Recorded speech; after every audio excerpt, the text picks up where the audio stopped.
Hello everyone, আসসালামু আলাইকুম। আমি আজকে আপনাদের সামনে নিয়ে আসলাম কাচ্চি বিরিয়ানি। তো প্রথমে আমার এখানে লাগতেছে 2 কেজি গরুর মাংস ধুয়ে নিলাম। এরপর আমি গরম পানি নিয়ে নিলাম 1 কাপ। নিয়ে আমি 3 টেবিল চামচ দুধের গুঁড়া দিয়ে গুলিয়ে নিলাম দুধ। এরপর আমি 1 কাপের মধ্যে অল্প পরিমাণে পানি নিয়ে ফুড কালার দিয়ে গুলিয়ে নিচ্ছি। এরপর আমি কিছু আলু কেটে নিলাম, আর আলুর মধ্যে আমি ফুড কালার দিয়ে দিলাম, আর ঘি 1 চা চামচ দিয়ে হাত দিয়ে মেখে নিলাম। এরপর আমি পেঁয়াজ বেরেস্তার যে তেল ছিল সে তেলে আমি আলুগুলাকে ভালো করে ভেজে নিলাম। এই তো ভেজে নেওয়া শেষ, এবার আমি উঠিয়ে নিচ্ছি। আর আমি মাংসগুলার মধ্যে দিয়ে দিব 1 কাপ টক দই, 2 টেবিল চামচ আদা রসুন বাটা, আর এখানে আমি দিয়ে দিব কিছু গোটা মশলা, তেজপাতা, দারচিনি, এলাচ, লবঙ্গ, গোলমরিচ। তো এগুলো আমি দিয়ে দিব। এরপর আমি দিয়ে দিব 1 প্যাকেট রাঁধুনি রেডিমিক্স বিরিয়ানি মশলা, 1 প্যাকেটে আমি দিয়ে দিচ্ছি। এরপর আমি 2 টেবিল চামচ দিয়ে দিব ঘি। এরপর দিয়ে দিব পেঁয়াজ বেরেস্তা 1 কাপ,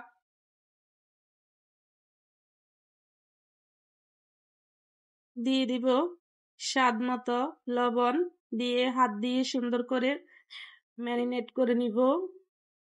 ম্যারিনেট করে নিয়ে 1 ঘন্টার জন্য আমি রেস্টে রেখে দিব। এরপর আমি চলে যাব চুলায়, আরেকটা হাঁড়ি বসিয়ে দিব। আর আমি দিয়ে দিব এখানে পানির মধ্যে আমি পরিমাণ মতো লবণ দিয়ে দিলাম। আর আমি শাহি জিরা গুলা, গোলমরিচ, লবঙ্গ দিয়ে দিলাম। এরপর আমি পানিগুলা ফুটিয়ে ওঠার পর বাসমতি চাউল দিয়ে দিলাম 1 কেজি। এরপর আমি একটু নেড়ে চেড়ে দিচ্ছি যেন তলানিতে না লেগে যায়। 5 মিনিট আমি জাল করে নিলাম। 5 মিনিট পর একদম গরম অবস্থায় আমি গরুর মাংসের উপরে দিয়ে দিব। তা আমি গরম গরম থাকা অবস্থায় বাসমতি চাউলগুলাকে একটা চাকনির মধ্যে করে করে সবগুলা দিয়ে দিলাম। এরপর আমি দিয়ে দিচ্ছি ভেজে রাখা আলুগুলা। এরপর আমি উপর দিয়ে দিয়ে দিচ্ছি, আর যে বাকি চাউলগুলা ছিল সেগুলো দিয়ে দিচ্ছি। এরপর আমি দিয়ে দিব বেরেস্তা।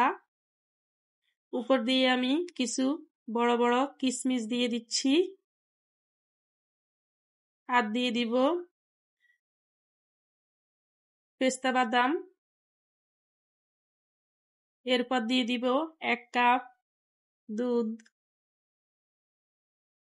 দিয়ে দিব ফুড কালার।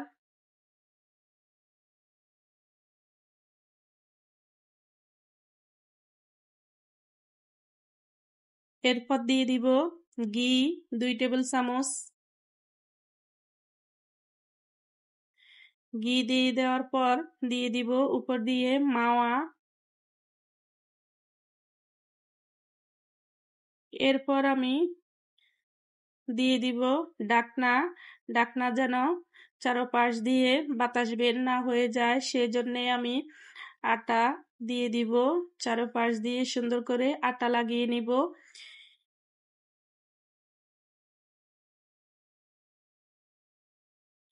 এরপর আমি দিয়ে দিব মাঝখানে এই যে একটা লবঙ্গ। এরপর আমি হাই হিটে রান্না করে নিলাম 10 মিনিট। 10 মিনিট পর আমি উঠিয়ে একটা চুলার মধ্যে তাওয়া বসিয়ে দিয়ে আমি রান্না করে নিব একদম 1 ঘন্টা 30 মিনিট। একদম মিডিয়াম টু লো হিটে রেখে 1 ঘন্টা 30 মিনিট জাল করে নেওয়ার পর আমি এই ঢাকনাটা উঠিয়ে নেওয়ার পর দেখুন, ওয়াও, একদম অনেক সুন্দর হয়েছে আমার এই কাচ্চি বিরিয়ানিটা। আমি আপনাদেরকে দেখাচ্ছি। তো খুবই সহজে আপনারা এই কাচ্চিটা তৈরি করে নিতে পারেন। একদম ঝরঝরা, মাশাআল্লাহ, অনেক সুন্দর হয়েছে কাচ্চিটা। তো আমি আপনাদেরকে সার্ভ করে দেখাচ্ছি। এই যে অনেক সুন্দর হয়েছে মাশাআল্লাহ। আপনারা এই কাচ্ছিটা বাসায় তৈরি করে খাবেন। আর এতক্ষণ পর্যন্ত আমার সাথে থাকি আমার ভিডিওটা দেখার জন্য সবাইকে ধন্যবাদ। তো এই যে আমি একটা মাংস আপনাদেরকে দেখাচ্ছি কতটা সফট হয়েছে, একদম হাতের আঙ্গুল দিয়ে আমি মাংসটাকে খুলে নিচ্ছি, এতটা নরম হয়েছে মাশাআল্লাহ। দেখা হবে, কথা হবে পরবর্তী ভিডিওতে। ততক্ষণ পর্যন্ত সবাই ভালো থাকবেন। আল্লাহ হাফেজ।